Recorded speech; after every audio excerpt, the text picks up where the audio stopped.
नमस्कार दोस्तों, मैं राघवेंद्र सोलंकी तक्षशिला बुंदेलखंड में एक बार फिर आपका स्वागत करता हूं। आज आपका प्रमुख जो जीके जीएस का इसमें एसएससी जीडी का इसमें आपका 5 आपकी जो फरवरी है इसमें फर्स्ट शिफ्ट के क्वेश्चन मिल चुके हैं। इसमें ऐसे आपके जो जीके जीएस के हैं, इसमें 1-2 क्वेश्चन मैथ के भी हैं और आपके मुहावरे वगैरह हिंदी के भी क्वेश्चन मिले हुए हैं, तो इसको विस्तार से देखेंगे। और जो भी अभ्यर्थी हमारे चैनल पर पहली बार जुड़ रहे हैं तो हमारे चैनल को जरूर सब्सक्राइब कर लें, लाइक करें और अपने मित्रों को ज़रूर शेयर कर दिया करें। और जो भी आगामी शिफ्टों में आने वाली हैं एसएससी जीडी की, उनमें आपको बहुत ज़्यादा लाभ मिलेगा, क्योंकि एक ही टॉपिक से या एक ही चैप्टर से रिपीट कर करके क्वेश्चन पूछ रहा है, या किसी की सन पूछ रहा है तो कहीं किसी का प्रारंभ पूछ रहा है। जैसे साहित्य अकेडमी पुरस्कार की कहें तो इसका प्रारंभ कब हुआ था या इसका वर्तमान में किनको दिया गया, करंट से भी आपके 6-7 क्वेश्चन आ रहे हैं, तो इनको देख लेते हैं। आइए चलते हैं। इसमें आपका पहला क्वेश्चन आ जाता है। पहला क्वेश्चन कौन सा है? स्मृति मंधाना किस खेल से संबंधित थी? ये आपका फर्स्ट शिफ्ट का है, ये 5 फरवरी का, ये मिला लीजिए। ये आपकी शिफ्ट में आया है क्वेश्चन या नहीं आया है, तो इसमें आपका ये कहीं पर भी हो सकता है। इसमें पहला क्वेश्चन है स्मृति मंधाना किस खेल से संबंधित है, तो ये क्रिकेट हो जाएगा। क्रिकेट की ये कप्तान भी रही हैं, महिला खिलाड़ी हैं। और स्मृति मंधाना को 2024 में आईसीसी महिला ओडीआई मतलब one day cricket of the year चुना गया 2024 का। और अन्य जो आपके खिलाड़ी हैं उनसे भी क्वेश्चन पूछा जा सकता है, कौन से संबंधित है किस खेल से। तो टेबल टेनिस से है मनका बत्रा, अचंता, शरद कमल, जी साथियान और मौसा टाजन, सारथियान मुखर्जी। हॉकी के मनप्रीत सिंह और पी आर श्रीजेश गोलकीपर हैं। और आपके ओलंपिक में इन्होंने ध्वज जो समारोह है उसमें मुख्य भूमिका निभाई थी, ध्वजा लिया था। यहाँ से क्वेश्चन पूछे गए थे, ओलंपिक से भी पूछे जाएंगे। और इसमें आपके आ जाएंगे, इसमें रानी रामपाल किस खेल से, आपकी हॉकी से हो जाएंगी। वंदना कटारिया ये अन्य खेल से संबंधित। एक बार मुक्केबाजी से कौन कौन है? विजेंद्र सिंह है, अमित पंघाल है, मैरी कॉम, इनको सुपर मोम भी कहा जाता है मैरी कॉम को, ये मणिपुर से आती हैं। लवलीना बोरगोहन है, इन्होंने सिल्वर मेडल जीता था 2022 के ओलंपिक में। निकत जरीन और मंजू रानी ये आपकी मुक्केबाजी से संबंधित है, इसमें महिला भी हैं। और आपकी विजेंद्र सिंह और अमित पंघाल ये पुरुष हैं, तो इनको भी ध्यान रखना है। आगे जो आगामी शिफ्ट में ये पूछा जा सकता है कौन सा खिलाड़ी किस खेल से संबंधित है। अगला क्वेश्चन आ जाता है संविधान सभा की पहली बैठक कब हुई थी? पहली बैठक हुई थी तो दिसंबर 1946 को नई दिल्ली के संविधान हॉल में इसकी बैठक हुई थी। पहली बैठक 9 दिसंबर को हुई थी। कब हुई थी? 9 दिसंबर 1946 को। इसकी स्थापना 6 दिसंबर 1946 को हुई थी। 1946 को इसकी स्थापना हुई थी। फिर आपके 3 दिन बाद 9 दिसंबर को इसकी आपके प्रथम बैठक हुई थी। और इसके अस्थायी अध्यक्ष सच्चिदानंद सिन्हा को बनाया गया था। और 11 दिसंबर को 1946 को जो बैठक हुई थी उसमें स्थायी तौर पर राजेंद्र प्रसाद जी को इसका अध्यक्ष बनाया गया था। ये यहाँ से क्वेश्चन भी बन सकते हैं, इनको भी याद रखना है। और अन्य इसमें समितियाँ भी बनी थी, मंत्रिमंडल का भी गठन किया गया था। तो जो आपकी भीमराव अंबेडकर थे, आपकी कौन सी समिति के कैबिनेट में इनको मुख्य जगह दी गई थी? प्रारूप समिति के अध्यक्ष बनाया गया था इनको। संविधान सभा के अध्यक्ष डॉक्टर राजेंद्र प्रसाद, संविधान सभा के उपाध्यक्ष डॉक्टर एच.सी. मुखर्जी और टी.टी. कृष्णाचारी इनको बनाया गया था। ये कभी भी पूछा जा सकता है आगामी शिफ्टों में। अगला क्वेश्चन है इतिहास से पूछा गया शुंग वंश की अंतिम, यहाँ पर के होना चाहिए, शुंग वंश के अंतिम शासक की मृत्यु किस सदी में हुई थी? तो शुंग वंश के अंतिम शासक देवभूति की मृत्यु ईसा पूर्व 73 ईस्वी में हुई थी। ईसा पूर्व आपके उल्टे चलते थे, आप लोगों ने इतिहास पढ़ा है हड़प्पा सभ्यताकालीन से, तो आपको ये पता होगा। देवभूति को देव भूमि के नाम से भी जाना जाता है। उनकी हत्या उनके मंत्री वासुदेव कर्ण ने की थी। और देवभूति के बाद कर्ण वंश की स्थापना हुई, ये मोस्ट इम्पोर्टेंट है। वासुदेव ने इसकी स्थापना की थी कर्ण वंश की। और शुंग वंश के अंतिम शासक देवभूमि को हत्या करके इन्होंने नए वंश की स्थापना की थी। और पुष्यमित्र शुंग अंतिम मौर्य सम्राट बृहद्रथ के सेनापति थे और शुंगमित्र ने अपने स्वामी बृहद्रथ के मौर्य वंश का वध करके मगध साम्राज्य पर शासन किया। शुंग वंश के अंतिम शासक देवभूति थे। ये आपकी फैक्ट आ गया आपका कर्ण वंश है आपका। इसके बाद सातवाहन वंश आ जाता है। इसमें आपके बहुत सारे राजा रहते हैं। प्रमुख राजा आपका गोमती पुत्र सत्यकर्णी था, इसको याद रखना है। आगे चलते हैं, अगला क्वेश्चन आ जाता है, कौन सा राज्य नंदी पुरस्कार देता है? तो नंदी पुरस्कार आंध्र प्रदेश सरकार द्वारा तुलुप सिनेमा, रंगमंच और टेलीविज़न में उत्कृष्टता के साथ साथ भारतीय सिनेमा में आजीवन उपलब्धियों को मान्यता देने के लिए दिए जाने वाला वार्षिक पुरस्कार। ये हर वर्ष दिया जाता है और ये आंध्र प्रदेश द्वारा दिया जाता है। एक जो पुरस्कार है कलिंग पुरस्कार हो गया, अभी पूछा गया था, उड़ीसा से संबंधित है इसके जो पहले शिफ्ट हुई थी, ये भी पूछा गया था। तो इसमें अब आंध्र प्रदेश का पूछ रहा है, तो ये एक पुरस्कार से संबंधित वीडियो ला देंगे विस्तार से, सभी पुरस्कार आ जाएंगे उसमें। इसके बाद आगे आ जाता है आपका विश्व, अगला क्वेश्चन है कौन सा है, विश्व एथलेटिक में स्वर्ण पदक जीतने वाले पहले भारतीय कौन है? तो नीरज चोपड़ा हो जाएंगे। 2023 में है उपलब्धि हासिल की। हम आपको जल्दी जल्दी क्वेश्चन बता रहे हैं क्योंकि अभी बहुत सारे क्वेश्चन हैं। हम सोच रहे हैं कि आपके शिफ्ट का पूरा एनालिसिस जल्दी से जल्दी हो जाए। और साल 2023 की विश्व एथलीट चैम्पियनशिप में नीरज चोपड़ा ने 88.17 मीटर की दूरी पर भाला फेंका था। कितना था? 88.17। अंतर्राष्ट्रीय ट्रैक स्पर्धा स्वर्ण पदक में जीतने वाले पहली भारतीय एथलीट हिमा दास थी, जो असम से आई थी। असम का इन्हें DSP बनाया गया था बाद में। इनकी जो खेल से आपकी स्पोर्ट्स से भारतीय निकलती हैं। उन्होंने साल 2018 में फिनलैंड के टेम्परे में IASF विश्व अंडर 20 चैम्पियनशिप में यह उपलब्धि हासिल की। इसके बाद ओलंपिक में व्यक्तिगत स्वर्ण पदक जीतने वाले पहले भारतीय अभिनव बिंद्रा थे। इन्होंने शूटिंग में जीता था। नीरज चोपड़ा ने 2020 में ग्रासकालीन ओलंपिक 2021 में भाला फेंक में 87.58 मीटर का अपना सर्वश्रेष्ठ प्रदर्शन करके एथलेटिक्स में भारत का पहला ओलंपिक स्वर्ण जीता। ये मोस्ट इम्पोर्टेंट है। और बीजिंग में अभिनव बिंद्रा ने कब जीता था? बीजिंग 2008 में हुआ था।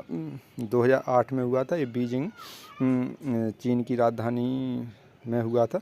इसके बाद भारत के वर्तमान शिक्षा मंत्री कौन है? तो 2024 का जो मंत्रिमंडल है इसमें धर्मेंद्र प्रधान को शिक्षा मंत्री बनाया गया है। और 13 जून 2014 को नई दिल्ली में केंद्रीय शिक्षा मंत्री के रूप में पदभार ग्रहण किया। इसके पहले आपके पर्यटक मंत्री के बारे में भी पूछा गया था, जो आपके गजेंद्र सिंह शेखावत थे। उसका भी यहाँ से मंत्रियों से भी क्वेश्चन पूछे जा रहे हैं। जो 2024 में मंत्रिमंडल बनी है, बीजेपी की तीसरी बार सरकार बनी है, नरेंद्र मोदी 3 बार प्रधानमंत्री बन चुके हैं, तो वहाँ से क्वेश्चन बन रहे हैं। अगला क्वेश्चन है, रोहिंग्या मुसलमान भारत में किस देश से आते हैं? तो रोहिंग्या मुसलमान म्यांमार के रखाई राज्य से आते हैं। ये लोग राज्य विहीन समूह हैं और ज़्यादातर इस्लाम धर्म को मानने वाले हैं। ये मोस्ट इम्पोर्टेंट है। म्यांमार का आपका आधिकारिक धर्म कौन सा है? तो ये आपका इस्लाम धर्म हो जाएगा। और इसका पुराना नाम बर्मा है। 1937 में इसका नाम बदलकर म्यांमार कर दिया गया था। और असम को बर्मा से अलग, पश्चिम बंगाल को बर्मा से अलग कर दिया गया था। ऐसा इसमें कुछ प्रावधान था। उत्तर पूर्वी राज्य के लिए कौन से संविधान में बदलाव किया गया? तो उत्तर पूर्वी राज्य के लिए बहुत से सारे बदलाव किए गए। पूर्वोत्तर क्षेत्र पुनर्गठन अधिनियम 1971 में तहत आया था। इसमें आपके अनुच्छेद 371A, 371B, 371C इस प्रकार से जो आपका 370 आपकी जो धारा थी, 370 धारा थी, उसमें जम्मू कश्मीर के लिए विशेष कर थी। और 371 करके ABCD करके उत्तर पूर्वी राज्यों के लिए बनाए गए थे, तो इसको ध्यान रखना है। और भारतीय संविधान की 6ठी अनुसूची में पूर्वोत्तर राज्य के जनजातीय क्षेत्र के लिए विशेष प्रावधान किए गए हैं। 1971 की धारा 61A में संशोधन किया गया था।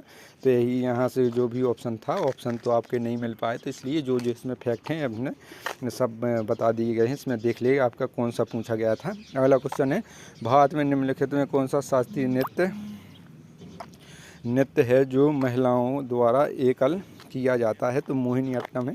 जो इसमें किया जाता है, इसमें क्या होता है, कथकली एक शास्त्रीय नृत्य है जिसमें चेहरे के भावों और हस्त मुद्राओं के जरिए भावों को अभिव्यक्त किया जाता है। हाथों की कलाओं द्वारा मोह के बनावट के द्वारा इसको प्रदर्शित किया जाता है। और जाकिर हुसैन से कोई क्वेश्चन पूछा गया था, जो आपके तीसरे प्रधानमंत्री भी बने थे और मुस्लिम के तौर पर ये प्रथम प्रधानमंत्री थे भारत देश की। इनका कार्यकाल 1964 से 66 के 67 के आसपास था। जाकिर हुसैन भारत के तीसरे राष्ट्रपति थे। वह भारत के शिक्षा और जामिया मिलिया इस्लामिया विश्वविद्यालय के सह संस्थापक थे। ये राष्ट्रपति थे, हमने आपको प्रधानमंत्री बताया है, राष्ट्रपति थे। वह वर्ष 1962 से भारत के उपराष्ट्रपति बने और 1967 में भारत के राष्ट्रपति बने। उन्होंने वर्ष 1963 में भारत रत्न और 1954 में पद्म विभूषण से सम्मानित किया गया। वह अलीगढ़ में राष्ट्रीय मुस्लिम विश्वविद्यालय के संस्थापक थे। और उनकी एक पुस्तक पूछी जाती है, below heart below cold, doctor Zakir Hussain की पुस्तक है। ये आपके जो कक्षा 5 के पर्यावरण की जो पुस्तक है उसमें इसका वर्णन मिलता है। हरित क्रांति से क्वेश्चन पूछा गया था कि हरित क्रांति में क्या शामिल नहीं है, तो हरित क्रांति को कृषि क्रांति के रूप में जाना जाता है। भारत में हरित क्रांति की स्थापना एम.एस. स्वामीनाथन द्वारा की गई। क्रांति का उद्देश्य बीज की उपज वाली किस्मों, सिंचाई और अच्छी किस्म की प्रश्न प्रणाली, उद्योगों एवं अनुसंधान को व्यवस्था करना था। और ये 1966 में इसकी शुरुआत की गई थी, तीसरी पंचवर्षीय योजना में। इसमें अच्छी किस्म के बीज उत्पादकता को बढ़ाना, इसमें गांव की सड़कों का उन्नत शामिल नहीं था, ये ऑप्शन दिया गया था, तो ये नहीं हो जाएगा। बल्कि प्रधानमंत्री सड़क योजना इसके अंतर्गत आती थी। लाल बहादुर शास्त्री से संबंधित पूछा गया था, तो इसमें आगे शुरू की किसने, विश्व स्तर पर किसने शुरू की, नॉर्मन बोरलॉग ने।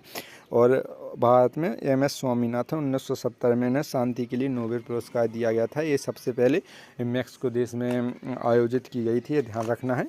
और इसमें आपके हरित क्रांति का खाद्यान्न से इस पर जो आपकी चावल हैं, गेहूं हैं और जो आपकी पंजाब है, हरियाणा, इस पर इसमें ज़्यादा असर पड़ा था।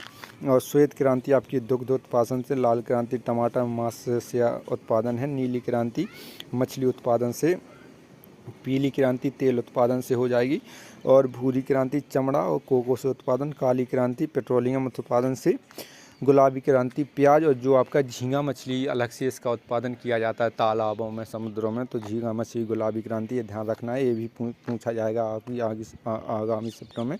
गोल्डन फाइबर क्रांति जूट उत्पादन से, गोल क्रांति आलू कैसे होते हैं, गोल, तो ये गोल क्रांति आलू उत्पादन से हो जाएंगे। इसके बाद अगला क्वेश्चन है, भीमराव अंबेडकर ने 1927 में कौन सा आंदोलन किया था, तो डॉक्टर भीमराव अंबेडकर ने साल 1927 में महाड़ सत्याग्रह और मंदिर प्रवेश आंदोलन किया था। महाड़ सत्याग्रह में इन्होंने क्या है, जो मनुस्मृति थी, जो पंडितों को विशेष अधिकार देती थी, पंडितों की विशेष सुनती थी कि पंडित ही सब कुछ हैं, पंडित ही यहाँ जो पृथ्वी पर हैं वे ही भगवान के रूप हैं, तो इनको मनुस्मृति को इस आंदोलन में, महाड़ आंदोलन में जलाया था। और दूसरा उनका 20 मार्च 1987 को हुआ था।